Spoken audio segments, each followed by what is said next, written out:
नमस्कार, आप देख रहे हैं आज तक। आपके साथ मैं हूं श्वेता सिंह। वक्फ संशोधन बिल लोकसभा में पेश हो चुका है। 3 घंटे सदन में चर्चा को बीत चुके हैं। संसदीय कार्य मंत्री किरण रिजिजू ने बिल को लेकर विस्तार से बात रखी और कहा कि यह सिर्फ संपत्ति मैनेजमेंट का कानून है, न तो हम धार्मिक मामलों में दखल दे रहे हैं और न ही मस्जिदों में सीधे दखल दे रहे हैं। इस बिल से मुसलमानों का भला होगा। किरण रिजिजू ने करीब 1 घंटे तक वक्फ पर सरकार का पक्ष रखा, जिस पर कांग्रेस की ओर से गौरव गोगोई ने पलटवार किया। गोगोई ने वक्फ संशोधन बिल पर सरकार को घेरा और आरोप लगाया कि सरकार संविधान को खत्म करना चाहती है। वहीं अखिलेश यादव ने कहा है कि देश की सेक्युलर इमेज को धक्का लगेगा। ये जो हमने जो 2013 के बाद कुछ बदलाव जो किए हैं, वक्फ बाय यूजर में कुछ लोग ने शंकाएं व्यक्त किया है। कह रहा कि वक्फ बाय यूजर हटाने के बाद अब सरकार जो है मस्जिदें छीन लेंगे, दरगाह छीन लेंगे, मुसलमानों का प्रॉपर्टी छीन लेंगे, ऐसे बोलते हुए मैंने सुना है। इस तरह का कई जगह में बोला है। मैं इसमें साफ साफ कहना चाहता हूं, हम लोग सब हर किसी ना किसी राज्य से आते हैं।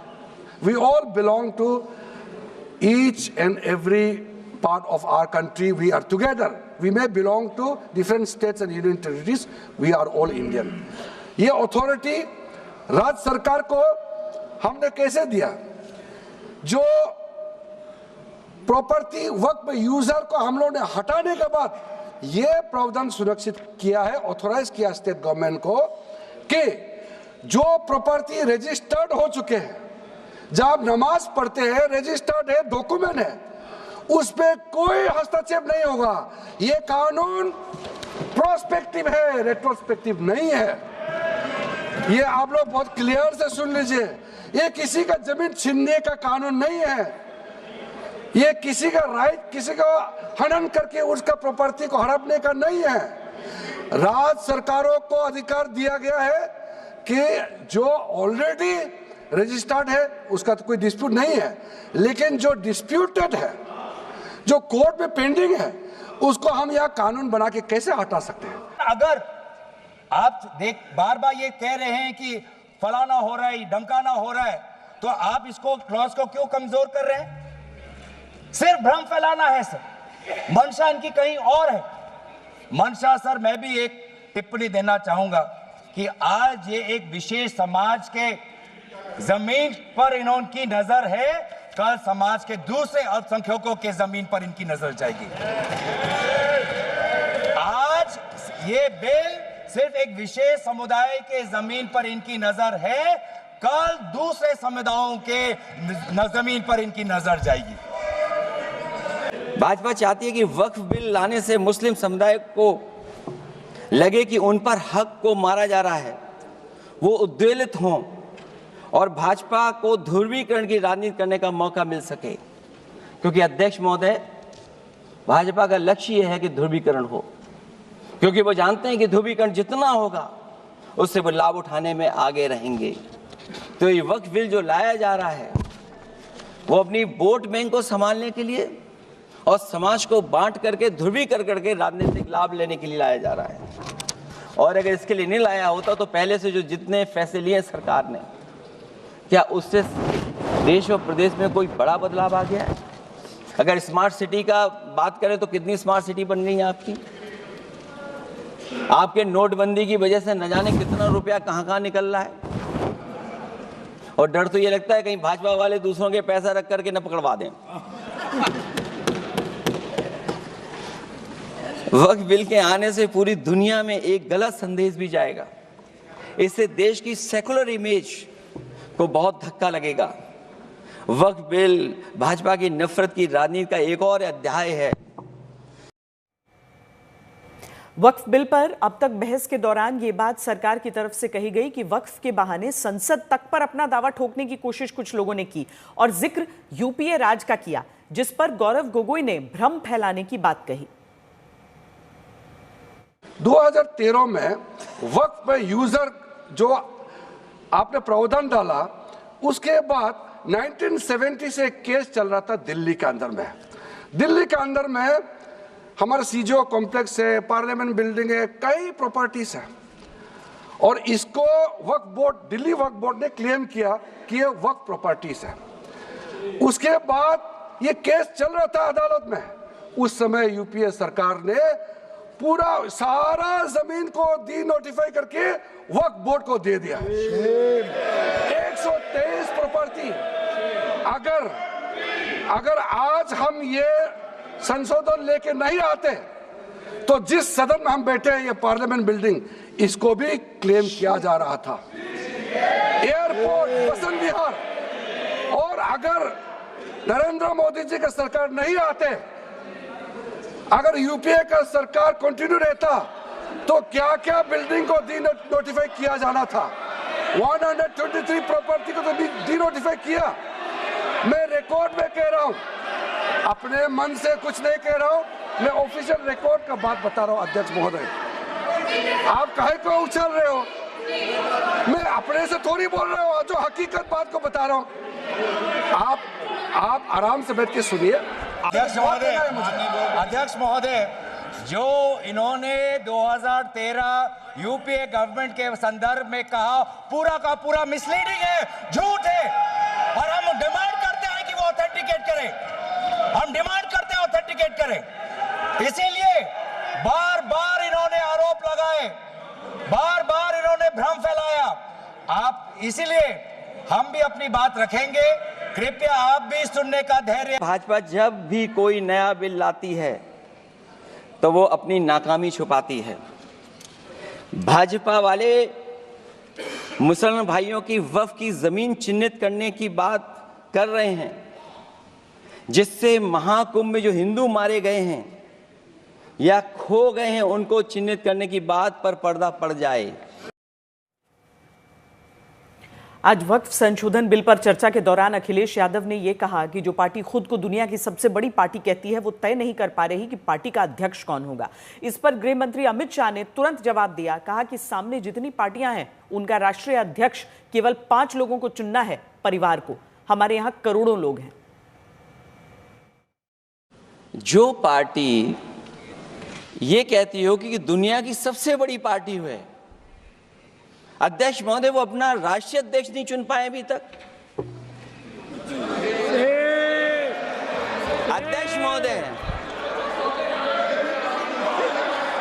अध्यक्ष महोदय भारतीय जनता पार्टी क्या है?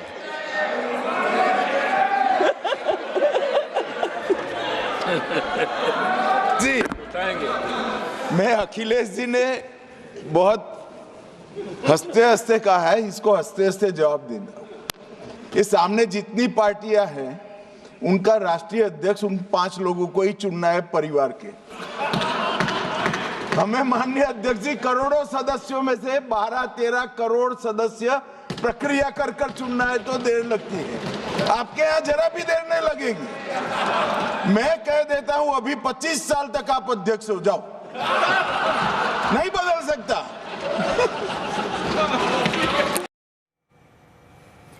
विपक्ष की तरफ से संविधान की प्रति दिखाकर बिल पर सवाल उठाते विपक्ष के नेताओं पर निशाना पूर्व कानून मंत्री रविशंकर प्रसाद ने उठाया। वहीं जब जेपीसी से हुए बदलाव पर अखिलेश ने सवाल उठाया, तो जवाब तुरंत गृह मंत्री ने दिया। सबसे पहले बात थोड़ा संविधान की कर लेते हैं। आजकल लाल किताब बहुत घूमती है, जब भी कोई विषय होता है संविधान की लाल किताब दिखाते हैं। सर, हम संविधान की हरी किताब लेकर के आए हैं, जो संसद में रखी हुई है, तो मैं इसी को दिखाऊंगा आज। सर, भारत के संविधान के मौलिक अधिकार में धारा 15 है। धारा 15 में लिखा हुआ है कि महिलाओं के साथ कोई विभेद नहीं होगा और सरकार महिलाओं के विकास के लिए कानून बना सकती है। तो अगर यह वक्फ बिल देश की खवातीनों के विकास के लिए, वक्फ में उनकी भूमिका के लिए यह कानून लाया जा रहा है, तो यह कानून गैर संवैधानिक कैसे हो गया भाई? कमेटी के जो सुझाव थे, ये भारत सरकार की कैबिनेट ने स्वीकार किए और अमेंडमेंट के रूप में किरण रिजिजू जी लेकर आए। ये तभी होता है जब ये ऑफिशियल अमेंडमेंट कैबिनेट की अनुमोदन के बगैर आता है। मान्यवर, मैं नहीं मानता इसमें कोई पॉइंट ऑफ ऑर्डर है, और आपका ही आग्रह था कि कमिटी, ज्वाइंट पार्लियामेंट्री कमिटी बने। अगर कमिटी ने कोई बदलाव ही नहीं करने हैं तो ये कांग्रेस जैसी कमिटियां नहीं, हमारी लोकतांत्रिक कमिटी है मान्यवर, जो दिमाग चलाती है। कांग्रेस के जमाने में कमिटियां होती थी जो थप्पा लगाती थी। हमारी कमिटी चर्चा करती है, चर्चा के आधार पर विचार करती है और परिवर्तन करती है। अगर परिवर्तन को स्वीकार ही नहीं करना है तो कमिटी काहे को लिए है भाई? आज माइनॉरिटी कम्युनिटीज के प्रति अपनी संवेदना जता रहे हैं।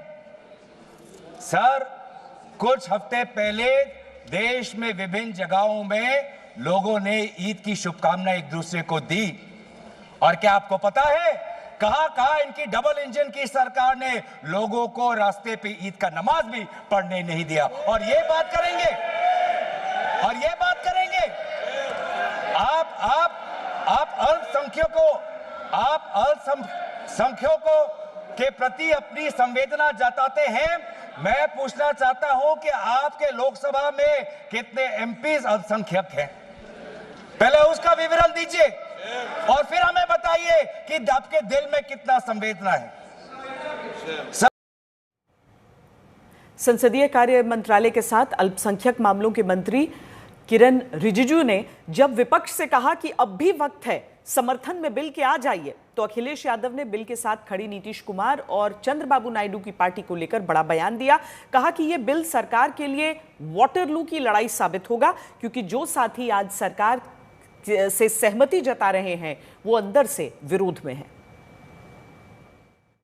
मेरी हिम्मत को तो सराहो। देखिए मैं कितना हिम्मत के साथ बोल रहा हूं।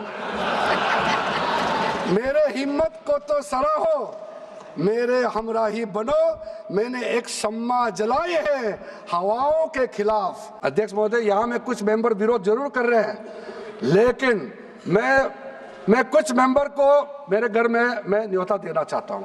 और जो मुस्लिम डेलीगेशन मेरे घर में आ रहे हैं, स्वागत कर रहे हैं इस बिल को, उसका भी नजारा आप लोग देख लीजिए।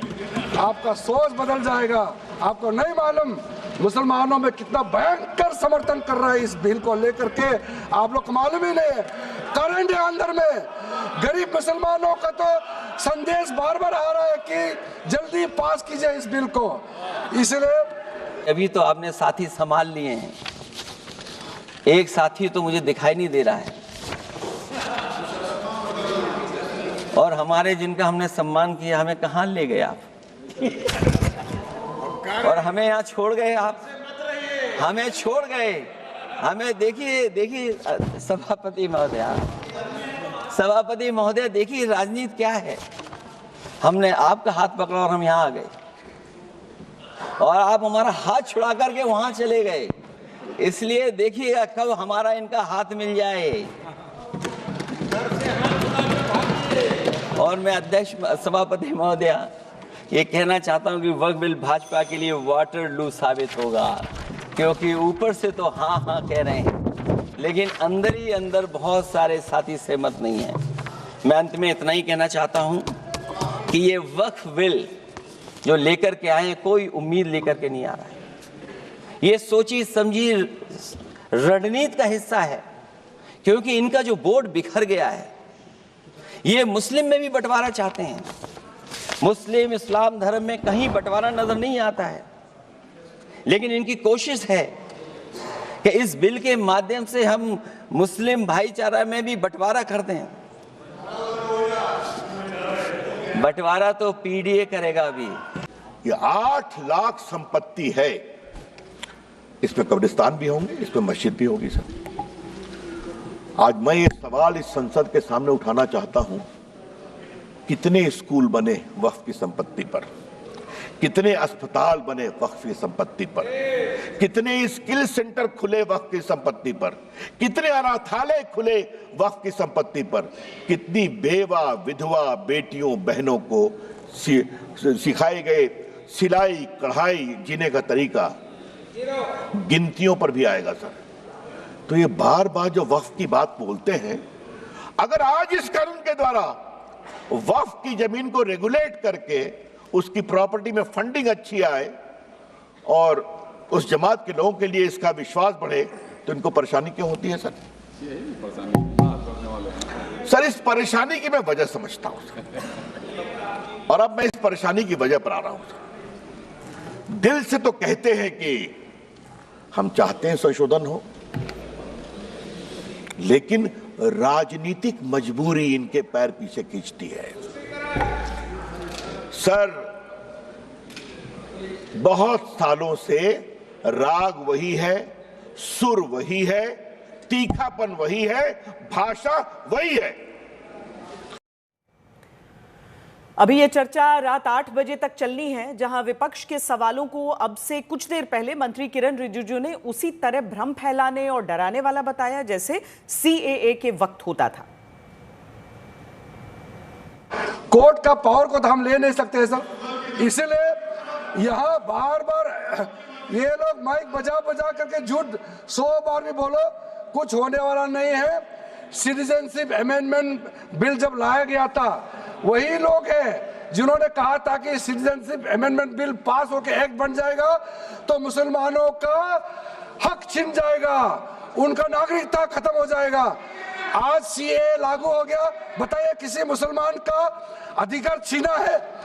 किसी मुसलमान का नागरिकता छीना है? बताइए, क्या आप माफी मांगेंगे? आपने देश भर में घूम घूम कर झूठे बातें फैलाया, आज आप साबित हो गया कि आपने झूठ बोला था, लेकिन आज आप माफी मांगने का भी हिम्मत नहीं रखते हैं। जिगर थाम के आप लोग सुनिए, ये आप आज दोबारा आप मिसलीड करेंगे, गलत बातें करेंगे तो फिर मुंह खाना पड़ेगा आपको। फिर कोई और बिल लेके आएंगे, फिर मैं आपका पर्दाफाश करेंगे फिर से। आप लोग संदेह में मत रहिए, एफिशिएंसी को हमने बढ़ाने का काम किया है।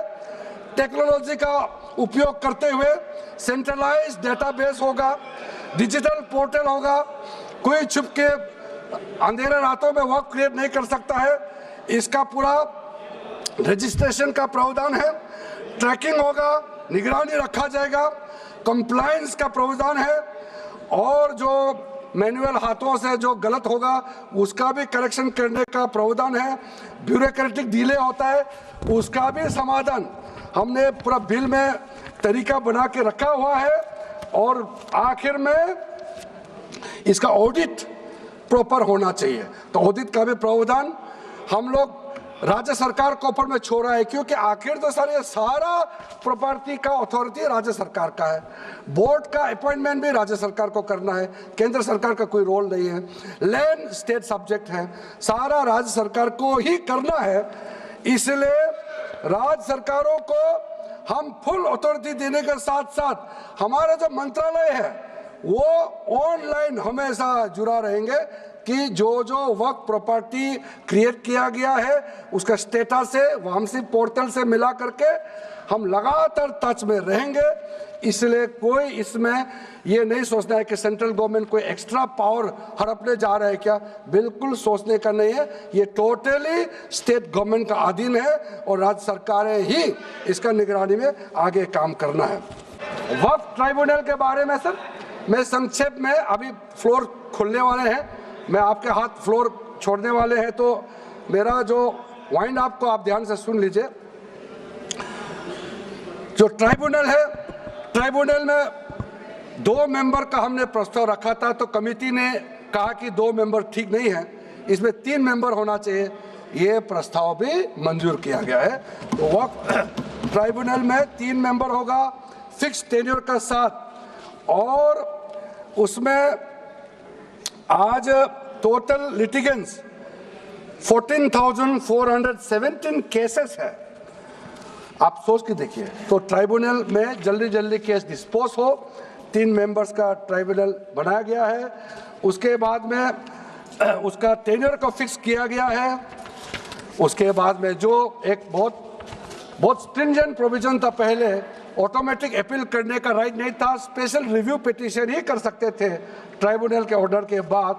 तो आज हमने एक अच्छा सोच के साथ खुला मन से ये कहा है कि अब अगर आप वक्फ बोर्ड का निर्णय से खुश नहीं है, वक्फ ट्राइब्यूनल का निर्णय से खुश नहीं है, तो आप अदालत जा सकते हैं, ये रास्ता भी हमने खोल दिया है।